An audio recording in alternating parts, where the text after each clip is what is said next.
Oi, meus queridos, oi, minhas queridas. Meu nome é Ricardo Feltrin. Você está no canal de jornalismo independente e também de entretenimento. Como eu sou jornalista por mais de 32 anos, eu decidi usar esse canal aqui também para contar um pouco de história do jornalismo. Ao menos a história do meu trabalho por 32 anos. E eu participei de coberturas muito importantes e fatos muito incríveis.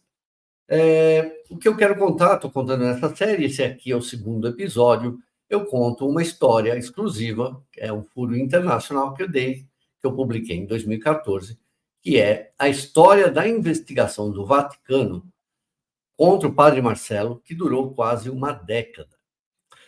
Essa investigação, eu descobri essa matéria, comecei a investigá-la em 2005, na morte do Papa João Paulo, e só fui publicá-la 9 anos depois, no UOL, em 2014. Então, eu estou aqui contando como é que acontece esse tipo de coisa no primeiro capítulo. Para quem gosta de jornalismo, para quem gosta de história de suspense, porque tem muita coisa interessante nesse caso, história de coincidências, sincronicidades, algumas coisas. Estou mostrando documentos exclusivos aqui que você nunca viu do Vaticano, provavelmente nunca viu, poucas pessoas no mundo têm eles até hoje, que é a história dessa investigação que começa quando eu me torno correspondente da Folha Online na morte do Papa João Paulo. Para eu não voltar toda a história, tem um link aqui com o primeiro capítulo que conta como eu cheguei na Europa, né, em 2005, para fazer um trabalho na BBC de Londres e acabei parando em Roma. Então, no dia 2 de abril de 2005, eu faço esse trajeto aqui. Já contei no outro vídeo, pego um avião em Londres, de manhã, né? Gastei 20 libras no avião, que era um daqueles aviões que não serve nem água, mas a besta aqui não sabia que o meu voo saía do aeroporto de Luton, que ficava a 1 bilhão de quilômetros. Então, tudo que eu economizei na passagem, eu acabei gastando de táxi, né? Né? Não olhou, vai para lá. E eu chego em Roma, tá aqui essa beleza de cidade, né? Coisa linda. Chego em Roma por volta das 10h30 da manhã, 11 horas, porque eu cismei que o Papa ia morrer. Já contei isso. Está tudo no outro episódio, tá? Não vou ficar repetindo.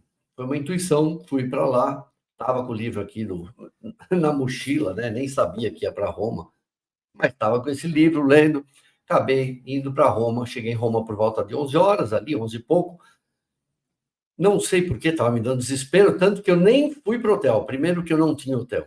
Eu não tinha reservado hotel nenhum. Eu fui para Roma de mala e cuia, deixei a mala e a cuia no aeroporto, peguei minha mochila, meu bloquinho, naquele tempo tinha bloquinho, sem computador, caneta, minhas credenciais de jornalista e vou lá para o Vaticano direto, né? Para fazer essa cobertura que ia se tornar uma das mais importantes da minha vida e provavelmente a mais demorada. Provavelmente não, a mais demorada. E aí vou lá para o Vaticano, gente. E quando eu chego na Praça São Pedro, tá isso aqui, ó. Deixa eu tirar as marcas para vocês verem aqui sempre. Gente, isso aqui ainda nem era tudo que ia chegar de gente. Isso aqui é de manhã, né? Tava tendo rezas, né? As pessoas orando pela saúde do Papa. O Papa já estava doente há muito tempo, já tinha se internado um monte de vezes, e as pessoas ficando apavoradas, né? Com medo dele, as pessoas ajoelhadas, chorando, rezando. Tinha 1 milhão de poloneses, né? Porque o Karol Wojtyla, né? Wojtyla, não sei como pronunciar direito, é polonês, e aí Polônia inteira ali, né? Tiveram que colocar banheiros químicos. Depois eu vou contar para vocês a história, o caos que foi esses banheiros químicos. E eu vou direto, gente. Assim que eu chego, eu vou lá para o Vaticano, porque eu quero me credenciar. Eu quero ser jornalista, eu quero fazer essa cobertura. E eu vou direto, eu não sei se quem aqui conhece o Vaticano, mas tem ruazinhas, né? Ruazinhas, como se fossem bequinhos, né? Eu vou lá até a assessoria de imprensa e quando eu olho, gente, isso devia ser já 1h30, 2 horas da tarde, porque demorou para burro para ir do aeroporto. Gente, tinha um bolo de gente, era uma porta do tamanho dessa daqui, que eu tenho aqui em casa, na porta da sua casa. E devia ter umas 100 pessoas ali dentro, vazando. Você só via abraço. Sabe desenho animado? Era tudo jornalista do mundo inteiro querendo credencial, todo mundo desesperado. E aí eu começo a entender o comportamento, né, a cultura italiana. Eu que sou de família italiana, mas nunca tinha ido para a Itália, começo a entender que os italianos são tudo mal-humorados, né? Todos mal-humorados, e você começa a falar alto, eles começam a falar mais alto ainda, e as pessoas gritando, credencial, credencial, todo mundo falando em todas as línguas, né? Eu entrei lá no meio também, mas depois de umas 2 horas, gente, eu desisti. Ninguém estava conseguindo, e depois eles iam fechar logo, né? Acho que 6, 7 horas fechava o trabalho. Então não tinha nem 10 pessoas com credencial, e só tinha uma pessoa atendendo, e ela ficava lá escrevendo no computador para imprimir, era um saco, não ia dar. E aí o Vaticano, por meio de seu porta-voz, Joaquim Navarro Valls, na época, avisou que não ia mais distribuir nenhuma credencial. Falou, dane-se, vocês usem, andem com as suas credenciais de jornalistas, a carteirinha da empresa que vocês trabalham, a empresa jornalística, e estão liberados, podem entrar lá na assessoria. Vai todo mundo correndo para a assessoria, tinha uns 10 computadores, o padre está vivo ainda, tá? E aí, quando eu chego lá, começo a ver esses boletins, que são coisas que vocês nunca viram, que eu vou começar agora a mostrar. Quando eu chego lá, tem boletins, né? A cada meia hora, 1 hora, 2 horas, quando tem qualquer coisa do Estado de Saúde do Papa, saem os boletins. Esse aqui é o primeiro que eu acho lá, né? Era de 2 dias anteriores. Deixa eu mostrar para vocês aqui inteiro. Não dá muito para vocês lerem, mas eu vou falar aqui. Ele vai dando o estado que o Papa está. Esse boletim foi publicado. Deixa eu mostrar aqui para vocês. Onde eu posso ficar aqui em cima do ladinho de vocês? Pronto. Esse boletim foi. Não, sim, é melhor ficar assim, gente. Que coisa. Esse boletim foi divulgado dia 31 de março e eles vão dando o estado de saúde do Papa, né? Olha, pode ver, tem tá com o carimbo, né? O símbolo do Vaticano. São coisas históricas, né? Eu gostaria de escrever um livro um dia, mas já que livro não dá dinheiro, eu prefiro vir aqui contar a história para vocês. Então, é o boletim falando aqui, ó, o padre está em estado gravíssimo, está sofrendo uma febre enorme, está com infecção no trato urinário, está tomando antibiótico, que nem um condenado aqui, sua condição é muito, muito grave. Isso no dia 31, que era quinta-feira. Dia 31, quinta-feira. Sexta-feira foi dia 1º de abril e sábado que eu viajei, o dia 2 de abril, dia 2º de abril. Então tem outro aqui, ó, esse é do dia 31, tá? Quinta. Aí eu achei um outro boletim lá que eu guardei. 75, aqui eu achei outros, vou direto para o dia 2 aqui. No dia 1 eu tenho outro aqui, o 175, que é esse daqui. 174 eu li. O 175 é esse daqui que está aqui na tela para vocês. Ó, o Anta aqui não acertou. Aqui, olha, eles falam, isso aqui é sexta-feira. O padre está consciente, lúcido e sereno. Está celebrando a Santa Missa ainda, né? Daquele estado que ele está, né? Mas ele estava lúcido na sexta-feira, segundo o boletim do Vaticano. E finalmente chegamos no dia 2, que é quando eu chego lá na Itália. É outro boletim, esse aqui é o boletim 180, mas eu estou aqui na minha mão com 179, que saiu um pouco antes desse, saiu de manhã, eu tinha chegado de tarde, né? 11h30 da manhã, falando de novo do estado dele. É muito curioso isso, gente. As condições cardiorrespiratórias do Santo Padre pioraram novamente. Está se detectando uma crescente hipertensão arterial, enquanto a respiração está sendo feita por aparelhos. Aí já estava. São 11h30 da manhã. Vejam, guardem esse horário, porque tem uma coisa misteriosa nisso. Determinaram que o quadro clínico dele de insuficiências cardiocirculatória e renal, os parâmetros biológicos estão totalmente afetados. 179. Gente, foi publicado de manhã. 179. Vamos lá para 180, esse que está aqui do nosso lado, né? Essa daqui continua falando. Durante essas histórias, o Vaticano não divulga só boletins do Estado de Saúde. Ele vai falando coisas que estão corriqueiras no Vaticano. O bispo tal renunciou, o cardeal pediu afastamento, pediu transferência para não sei o quê. Aqui foi, ó, aqui, ó. Por exemplo, nesse dia, no mesmo dia 2 que o Papa vai morrer, ali de tarde, que o Papa tinha aceitado a renúncia do arcebispo de Zaragoza, na Espanha, e nomeou o sucessor. Então, não sai só o Papa. E eu fui guardando aqui. Tem vários, no mundo inteiro. Vários, Silvana Tomasi, Maria Tomasi, intervenção, etc. Bom, outra notícia aqui, 30 de março, o Papa já tinha feito coisas que o Papa já tinha decidido, né? E que estão acontecendo ali depois. 181, vamos lá. 182 é esse daqui. É uma pena que vocês não consigam ler, mas depois eu acabo colocando aqui, gente. Esse é o 182. Também no dia 2, de tarde, começou a sair muito boletim, um atrás do outro. E aí eu já estou lá, estou guardando um atrás do outro. Está aqui, ó. Às 7 horas da noite do dia 2, vejam, as condições clínicas do Papa pioraram ainda mais, estão muito sérias.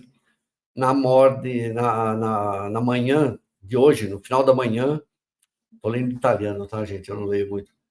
A febre piorou muito e, bom, cada vez pior a situação dele. Isso é 82, certo? Vamos lá. 183, vou ler para vocês aqui. Cara, é muito interessante isso. Para quem gosta de jornalismo, gente, para quem acha legal o jornalismo e saber essas histórias aqui, é uma honra ter participado disso. É uma pena que a morte do Papa, ver tanta gente sofrendo, né? Agora, eu quero que vocês notem isso aqui, esse boletim 183 é muito misterioso. Eu nunca consegui uma explicação para ele. Ele é publicado antes de ser avisado que ele tinha morrido. É o boletim número 0183, sábado, 2 de abril de 2005. Boletim, espera um pouquinho.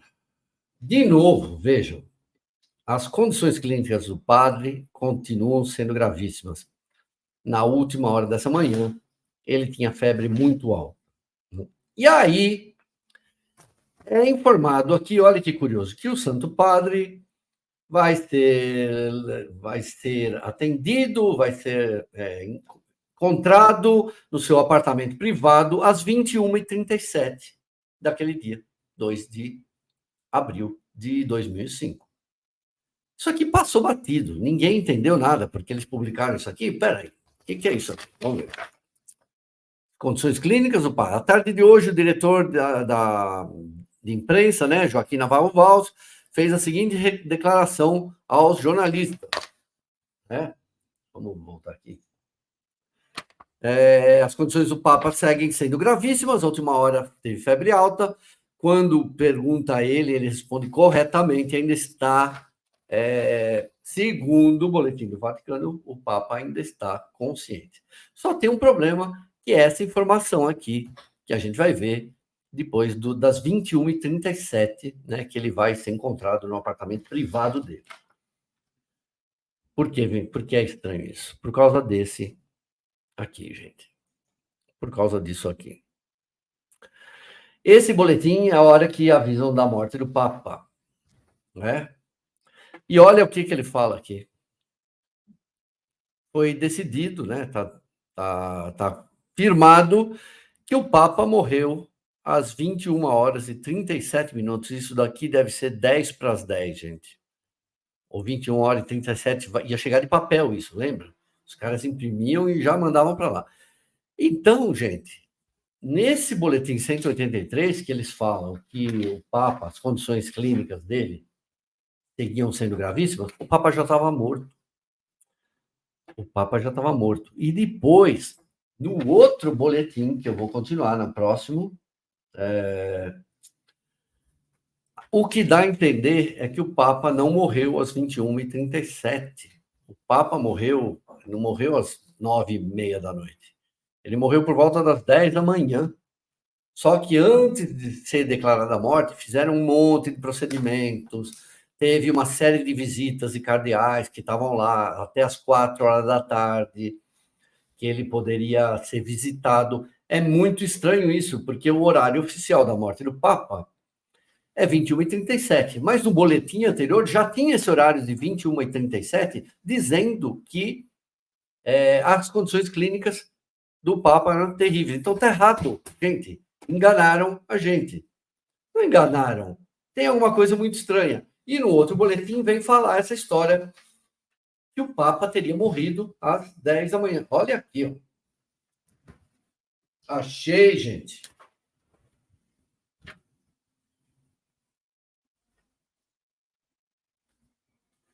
Teve realmente, ele já sabia no boletim 83 que ele estava morto, mas daí divulgaram só no boletim 84. Esse 183 não devia estar, que as condições clínicas dele estavam péssimas, ele já estava morto. Então tá aqui, ó, a tradução do inglês, que o Santo Papa morreu hoje às 9h37 dessa noite em seu apartamento privado, na residência papal, né? E vai ter uma celebração de missa, etc. E aí eles avisam o que vai começar a acontecer. Na hora que acontece isso, gente, que é... Deixa eu tirar daqui. Na hora que é falado isso, que o Papa morreu, isso é avisado na Praça de Roma. Nessa multidão aqui, só que aí de noite, e começa um uivo, gente, um negócio absurdo, uivo de pessoas chorando, chorando, desesperadas. E eu vi um negócio impressionante, porque na hora que se fala que o Papa morreu, eu estava lá na entrada da Basílica, né? Isso aqui que vocês estão vendo é a Praça São Pedro, Piazza São Pedro, e aqui à sua esquerda é que está a assessoria de imprensa. Na hora que é avisado pelo alto-falante que o Papa morreu e as pessoas começam a chorar, eu começo a ver pelo Vaticano passando na minha frente centenas e centenas, não estou exagerando, de padres, de pessoas vestidas de preto, de frades, de padres, de pessoas de várias linhagens ali dentro, católicas, passando como formigas na minha frente, em fila, e indo para algum lugar dentro do Vaticano. E aí eu pergunto para um assessor ali, que milagre, era à noite, e o assessor italiano estava lá ainda, e ele fala que todas aquelas pessoas que eu estava vendo tinham uma função específica na morte do Papa. Cada uma ia fazer uma coisa, ou apagar vela, ou acender vela, ou limpar, ou lavar alguma coisa, ou embrulhar, ou receber os cardeais, ou fazer comida, qualquer coisa. Aquelas pessoas já tinham suas funções naquele momento, há séculos. Já existiam as pessoas, sabe? Tinha os monsenhores, os padres, cada um com a sua função. Bispos, todos em linha reta, como se fosse... Gente, é um negócio tão impressionante, é como se um mecanismo tivesse disparado no momento que o Papa morre. E essas pessoas seguem alucinadamente ali para dentro do Vaticano, que era onde eu ia conhecer depois, aquela parte lá dentro. Aqui, ó, Praça São Pedro é maravilhosa, gente. Bom, esse aqui é o segundo capítulo, eu quero contar vários para vocês, isso aqui é muito interessante. No momento que ele morre, a Folha Online já tem uma matéria pronta, né? Deixa eu achá-las para vocês aqui. Eu já devia ter separado antes, né? Feltrin, Folha de São Paulo, deixa eu mostrar para vocês, eu vou compartilhar essa página. Imediatamente é publicada essa matéria, a gente publica a Folha Online, quase antes de todo mundo, uma matéria, vejam, está assinada por mim, de forma injusta, está aqui, Ricardo Feltrin, eu publiquei às 16h57. O Papa morreu às 16h43 e 47, vejam. 16h37, está aqui. O Papa morreu às 16h37. Venha. Às 16h37 e às 16h57. 37, 47, 57, 20 minutos depois, a matéria está publicada. Demorou 20 minutos. Olha o tamanho, gente, da matéria. Dessa matéria, vejam o tamanho imenso. Essa matéria já estava pronta. Demorou 20 minutos, só para vocês entenderem a questão do jornalismo, porque você tem que colocar links na matéria, checar a matéria, reler a matéria. E como ele já tinha morrido e a TV já tinha dado, né, online, a gente sabia que tinha uma matéria muito boa pronta. Vocês um dia quiserem ler. E eu disse que essa matéria está assinada por mim injustamente, porque essa matéria tinha que estar assinada pelo meu editor, a pessoa que estava me substituindo. Tinha que ter ele nessa assinatura aqui também, que era o Tony Chiaretta. Hoje está na Bloomberg? Não, está no Valor. O Tony hoje está no Valor. Um brilhante jornalista, um dos caras mais geniais que eu conheci, manja tudo de economia. Pessoa maravilhosa. Tivemos nossos arranca-rabos, mas eu tinha saído de férias, tinha deixado ele no meu lugar. E aí, durante o dia, desde a hora que eu chego lá, além de ficar pegando esses boletins, eu ficava ligando para a Folha. Ficava falando com ele, ficava mandando e-mail. A gente leu e releu esse texto, porque quando eu ligo para ele a primeira vez, para vocês terem uma ideia, eu mandava a matéria por orelhão. Eu comprava aquele cartão de países, ficava ligando por orelhão, gente. Não era tão fácil assim, no celular, não era essa moleza, não. E eu liguei para ele várias vezes, até umas 6 horas da tarde, até a gente acertar esse texto aqui, que a gente já deixou pronto. Eu tinha certeza que o Papa ia morrer nessa altura. Eu falei, vai morrer por causa desses boletins. E quando ele morre, a gente publica isso daqui. E aí é essa história que eu contei para vocês. Esse aqui é o segundo capítulo desse vídeo podcast que eu estou contando para vocês sobre a investigação do Padre Marcelo. Vejam, eu estou até aqui contando para vocês sobre o Papa, mas eu ainda não entrei em como o Padre Marcelo entra nessa história, e é isso que eu vou contar no próximo episódio, no terceiro episódio. Só para terminar isso aqui, o Papa morreu, mandei essa matéria, isso aqui era 4 e 5 horas da tarde aqui, 5 horas de fuso horário de diferença. A Folha começa a me pedir um monte de coisa, a Folha esquece. E eu falava, estou 5 horas na frente, gente. Era meia-noite a Folha pedindo coisa, porque para ela aqui era 7 horas da noite. 2 horas da manhã a Folha pedindo coisa, porque aqui era 8 horas da noite. Enfim, 5 horas de diferença a menos para a Folha. Mas, gente, eu já estava podre. Eu tinha chegado, voado da Inglaterra naquele dia, tinha chegado na Inglaterra de manhãzinha, ido para Roma, estava morto, já estava morto o Papa, não tinha mais o que fazer, já estava escrito tudo o que ia acontecer no dia seguinte. Eu já tinha entrevistado centenas, gente, de gente, e a maioria era polonês, né, as pessoas desesperadas. Eu lembro que eu não entendo nada da língua polonesa, e eu lembro que eu perguntava o nome para as pessoas que sabiam falar um pouco de inglês, gravava e pedia para elas escreverem o nome no meu bloquinho, para eu não fazer não escrever nenhuma asneira, não errar o nome. E eu queria que os nomes fossem verdadeiros, porque às vezes a pessoa fala assim, inventa nome, né? Teve muitos jornalistas que já fez isso no mundo, né? Inventa entrevistado, né? Quer fazer uma matéria, inventa. Então eu fazia questão de colocar o nome, que aquelas pessoas que saíssem nas matérias, hoje, se você publicar, escrever, muitas você vai achar, espero que estejam vivas ainda, você vai achar o nome dela.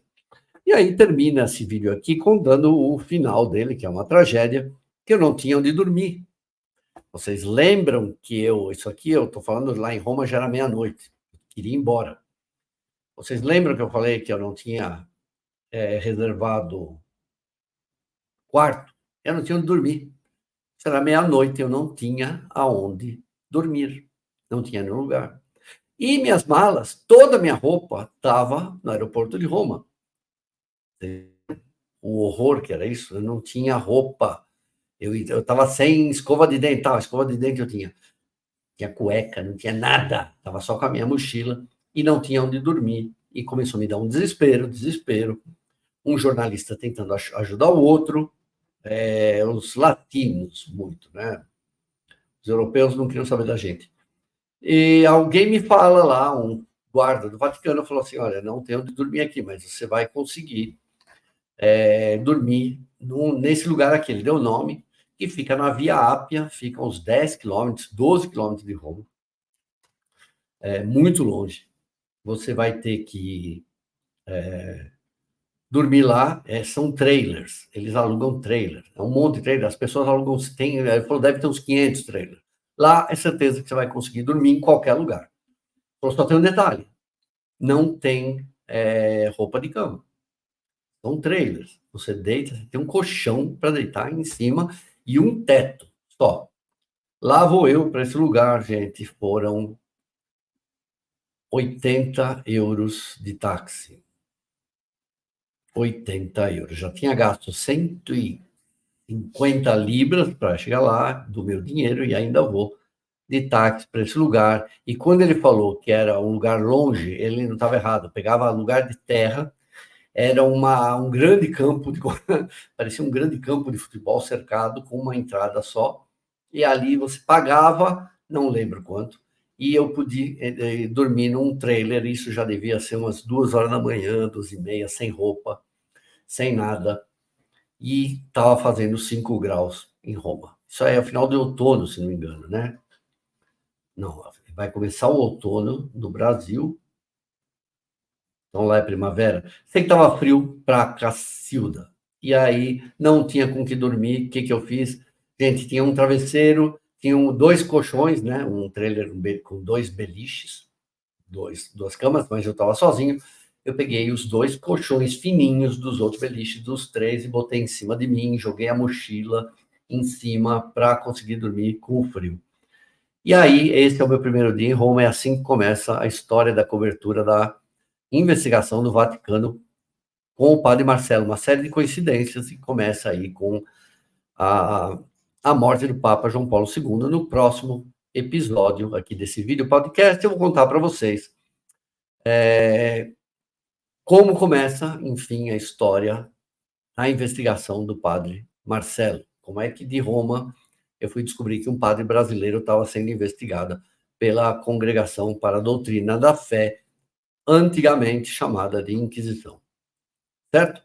Gente, muito obrigado. Se vocês gostarem dessa história, se vocês puderem ajudar o canal, vocês ajudam sempre se vocês derem a inscrição, o like e o joinha. Certo? Dá o like e o joinha. Ativa o sininho. Então, esse é o segundo capítulo, vou fazer mais alguns aqui. É uma história muito interessante, pelo menos para mim, porque é a história mais longa da minha cobertura de jornalismo. É interessante para quem quer saber bastidores de uma investigação desse tamanho, né, de um fato super importante na história, que é a morte de um papa, e o trabalho de um jornalista. Ai, gente, muito obrigado. Lá vou eu gravar em breve o próximo episódio disso aqui, tá? Beijos.